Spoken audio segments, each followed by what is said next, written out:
नमस्कार दर्शक आसिला WCD शिशु विकास तरफ जरूरी चिठी एथर पाइबे अंगनवाड़ी कर्मी भूणी माने SM शिशु परामर्श सेवा पाई प्रोत्साहन राशि बा टंका पाइबे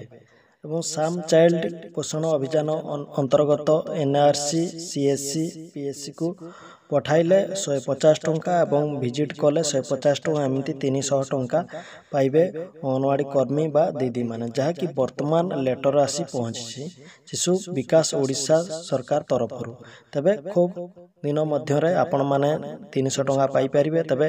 एथिपई आपण मानकु साम चाइल्ड पोषण अभियान अंतर्गत NRC CSC PSC को पठाइले आपण माने 150 टंका एवं विजिट कले बा घर घर बोलिले 150 टंका एमती 300 टंका पाइबे जहाँकि वर्तमान शिशु विकास तरफ चिठी बा लेटरटी आसी अछि जहाँकि आपण माने वीडियो माध्यम देखा पाउथिबे तबे दर्शक जहाँ गोटे थिला बड़ अपडेट्स अंगनवाड़ी को नहीं तबे एमती अंगनवाड़ी टेक्निक खबर जानिया पई वीडियो को लाइक कमेंट शेयर करे सहित चैनल को सब्सक्राइब करनियंतु।